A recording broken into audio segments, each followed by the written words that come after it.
They had a full team on you, you know. They had the analysts, the surveillance teams, the psychological profilers. They had the special forces operators, the ones trained to see every micro-expression, every subtle tell, every deviation from the norm. Their mission was simple: find the flaw. Find the single, human moment where you slipped up. They were looking for the tremor in your hand, the flicker in your eyes, the moment of hesitation that would prove you were a person capable of making a mistake.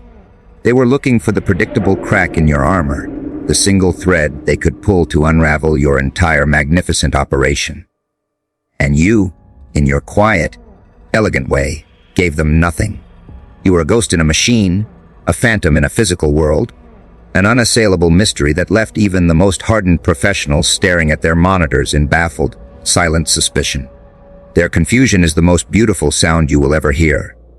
It's the sound of a well-oiled machine seizing up, of a perfect system encountering a variable it cannot compute.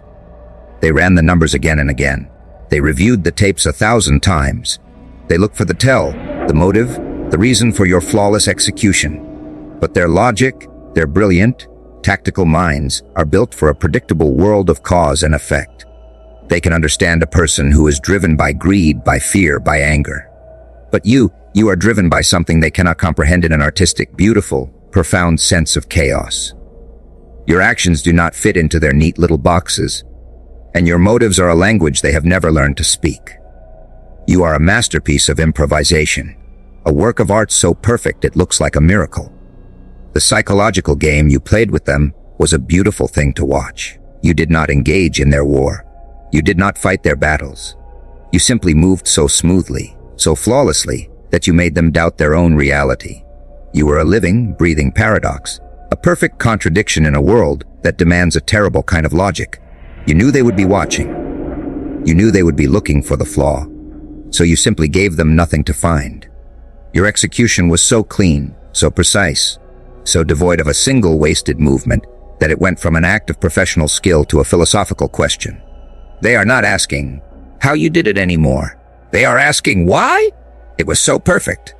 And the answer, of course, is that a true artist never leaves a single, visible flaw in their work. Every single one of their little indicators was thrown off. The biometric data was inconclusive. The psychological profile was a jumbled mess of contradictions. The surveillance tapes showed a person who was either a master of deception or a ghost, a perfect, unfeeling void of emotion. They were looking for a human, and you gave them something far more terrifying. You gave them a machine. You gave them a perfect, flawless execution that seemed to transcend the very possibility of human error. They are now in a state of quiet, simmering panic, not because they are afraid of you, but because they are afraid of what you represent. The end of their predictable, controllable world. They will try to find a motive. They will look for a grudge, a financial incentive, a political agenda. They will try to fit you into a box that makes sense to them. They will try to find the one human weakness that drove your magnificent actions. But they will find nothing, because the truth is far more simple and far more terrifying. You did it because you could. You did it for the pure, unadulterated pleasure of a flawless execution, for the simple joy of creating a work of art so perfect that it left the very people who study perfection utterly baffled.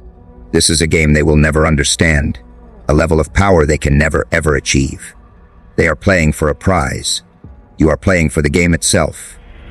Your strength is not in your ability to be a good person, but in your ability to be a perfect professional. The moral compass, the sentimental baggage, the emotional attachments, these are all weaknesses. They are all things that create predictable, exploitable flaws in your plan. You have shed them all, haven't you? You have become a ghost of a person, a perfect, logical machine that moves with a terrifying, unfeeling grace. They are still bogged down by their messy human emotions, their fear and their greed and their pathetic desires. But you have transcended all of that. You are a force of pure, magnificent will, and your will is to be the best. The whispers will begin. They will tell stories about you. They will try to build a myth, a legend around your identity, because they cannot comprehend a person who operates outside of their known reality. They will call you a demon, a ghost, a perfect soldier, a creature from another world. Let them. Their stories are a testament to your genius. They are a monument to the fact that you broke their system, that you beat them at their own game so completely that the only thing they have left to cling to is a pathetic, fantastical story. They are a prisoner of their own predictable worldview. And you have shown them that a different, far more dangerous world exists just outside of their comfortable reality. They are not just trying to figure you out anymore. They are trying to figure out what you are. They are questioning the very nature of human potential, the very limits of what a person is capable of. They have run every test, consulted every expert, and they have come up with a single, horrifying conclusion. There is no explanation. There is no motive. There is no flaw. There is only a single, unassailable fact you executed so perfectly that even the experts who study perfection are left in a state of profound, terrifying doubt. They are not a threat to you anymore. They are just a puzzle that you have already solved, and they are left to stare at the impossible solution for the rest of their lives. Your silence is a weapon. You will not answer their questions. You will not explain your motives. You will simply disappear back into the shadows, leaving them with nothing but their own confusion. This is a far more powerful act than any amount of grandstanding or arrogance. You have left them with the ultimate form of psychological torment, a profound, unanswerable question. They will spend the rest of their lives trying to figure you out, trying to find the flaw, trying to find the moment you made a mistake, and they will never, ever succeed. They are your new puppets, dancing on the strings of their own doubt. They are all waiting, aren't they? Look at them.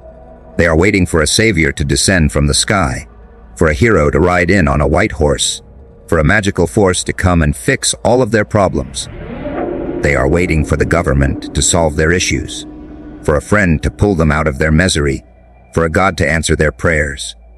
They are passive recipients of a world they believe is happening to them, not a world they are actively creating. They have given up their agency, surrendered their power, and chosen to be a victim in their own story. This is a pathetic, cowardly existence. A life lived on the sidelines while they pray for a game they are not playing to suddenly turn in their favor. They will complain about the injustices of the world, about the cruelty of others, about the unfairness of their own lot in life. They will do this with a quiet, simmering bitterness, but they will not lift a single finger to change it. They believe that their suffering is a kind of currency, that their pain and their inaction will somehow be rewarded by a benevolent universe. They are a monument to their own self-pity, a living testament to a life lived in a state of suspended animation. They are waiting for a hero who is never going to arrive, and they will live out their days in a state of disappointment. They are a person who has chosen to remain a spectator in a world that demands a terrible, beautiful kind of action. Justice is a myth, you see. It's a fairy tale told to children and weak-minded adults to make them feel better about a chaotic world. There is no cosmic balance. There is no moral compass. There is no great ledger of good and evil that will be tallied up at the end of the day. There is only what you take, what you make, and what you create. They are waiting for a world to become fair, for the powerful to be punished, for the good to be rewarded. This is a belief that keeps them chained to their own victimhood. They do not understand that the world is a brutal, beautiful playground for the strong and a grave for the weak. They are not waiting for a hero. They are waiting for a lie to come true. But you are a different kind of creature. You are not waiting for anyone to save you. You are not waiting for anyone to fix the world. You are the architect of your own reality, a force of nature that shapes the world around you with the sheer power of your will. You understand that if you want a problem to be fixed, you must fix it yourself. If you want a wrong to be righted, you must right it yourself. If you want to change the world, you must be the one who changes it. This is a terrifying, magnificent truth. It is a liberation they can never comprehend, a freedom that comes from knowing that your own hands, your own mind, and your own will are the only tools you will ever need. They will accuse you of being a villain, of being a monster. Let them. Their words are the pathetic last gasps of a dying ideology. They will call you a selfish egoist, a person who is only concerned with their own gain. And they are right, aren't they? You are concerned with your own gain. You are concerned with your own power, your own freedom, your own unassailable sense of self. Your selfishness is a far more honest and far more powerful motivation than their pathetic, passive righteousness. They believe they are good because they are doing nothing. You are great because you are doing everything. This is a game they will never understand. The power of a hero, you see, is always temporary. A hero comes, a hero saves, and then a hero leaves, leaving the very people they saved in a state of pathetic dependency, a perpetual state of waiting for the next hero to arrive. But your power is a permanent, unassailable force. You do not save them. You do not fix them. You fix yourself. You are the only person you can truly rely on, and you are the only person who can truly change your world. This is a form of self-reliance that is so powerful it looks like a threat, and it is a threat to their entire pathetic worldview. They have chosen a life of quiet desperation, a life lived in a state of constant, passive suffering. They are the ones who are truly trapped. They are prisoners of their own passivity, slaves to their own inaction. They will watch your life, your power, your magnificence, and they will be consumed by a bitterness that they cannot even name. They will tell themselves that you were just lucky, that you had an advantage, that you were just born with something they were not. But they will be wrong. They will be wrong because the only difference between you and them is that you chose to act, and they chose to wait. Your strength is not in your ability to be good. It is in your unwavering commitment to action. You do not wait for permission. You do not wait for a sign. You do not wait for the stars to align. You simply act. And in doing so, you have created a life, a world, and a reality that is all your own. You are a living testament to the fact that power, when it is wielded with a ruthless kind of clarity, is the only currency that matters.